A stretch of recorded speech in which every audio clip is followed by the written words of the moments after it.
الكريم أما بعد فأعوذ بالله من الشيطان الرجيم بسم الله الرحمن الرحیم.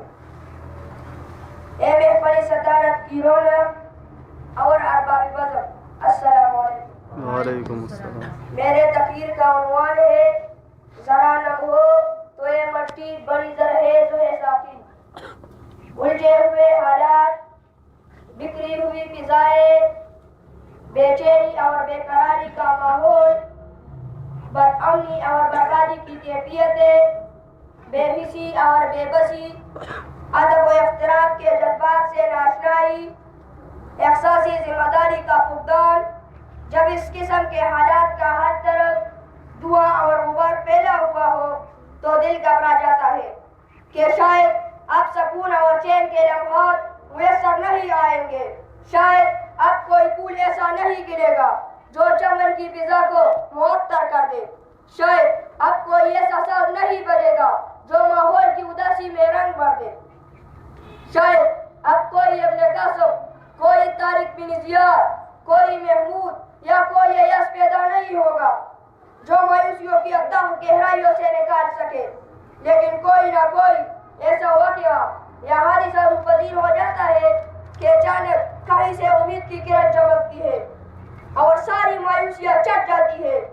چشمہ حیرت کلی کی کلی رہ جاتی ہے کہ اے مولا، ایسی چنگاری بھی کیا میری ہاکستر میں تھی.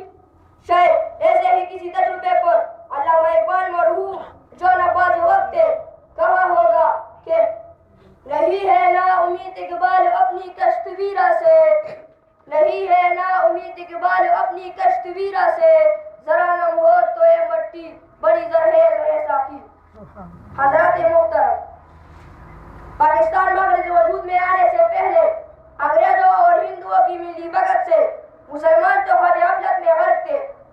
کیا کوئی ایسی صورت نظر آتی تھی کہ وہ ظالم و شاطر انگریز جس کی حکومت میں سورج غروب نہ ہوتا تھا، اس کی غلامی کی زنجیروں سے کبھی نجات مل سکے گی؟ کبھی ایسا ہو سکے گا کہ یہ تو کی غلامی کٹ جائے؟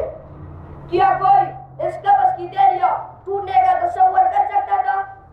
جائیدادیں ضبط ہوئی، کاروبار تباہ ہوئے، 700 سالہ حکومت چھین گئی، اپنے بکنے لگے، بیگانے لوٹنے لگے، جہالت کی امی گہرائیوں میں دبا دیا گیا اور کوئی ستارہ کہیں صبح آزادی کا طلوع ہوتا نظر نہ آتا تھا کہ اس مٹی سے چند زرخیز ذرے ایسے نکل کر سامنے آئے جن کے متعلق کوئی کبھی سوچ بھی نہ سکتا تھا.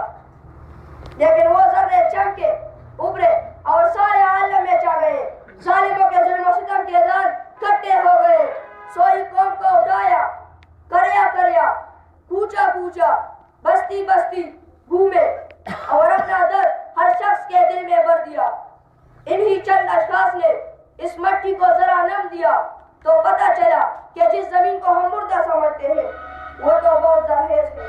صدر محترم، قیام پاکستان کے بعد معمار اول قائد اعظم محمد علی جناح اور ان کے ساتھی جنہوں نے مردہ قوم کو پھر سے زندہ کیا تھا، جب وہ چل دیے تو قوم پھر سو گئی، یہ زمین پھر مردہ ہو گئی اور ہر طرف مایوسیاں چھانے لگی. تو اللہ تعالیٰ نے پھر اس مردہ زمین میں چند ایسے ذرے پیدا کیے کہ حساب گرے کو اپنی مایوسیوں پر شرمندگی ہونے لگی کہ ایسا نہیں بلکہ ذرا نم ہو تو یہ مٹی بڑی زرخیز ہے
آلود ہے، ہزارے اپنے سائے پھیلائے ہوئے ہیں، لیکن انشاءاللہ ضرور ایسا وقت آنے والا ہے، کوئی ستارہ صبح ضرور طلوع ہوگا، کوئی ذرہ ضرور پھر چمکے گا، کوئی پھول ضرور پھر گرے گا، اور ساری دنیا پر پکار اٹھے گی کہ ذرا نم ہو تو یہ مٹی بڑی زرخیز ہے ساقی والسلام۔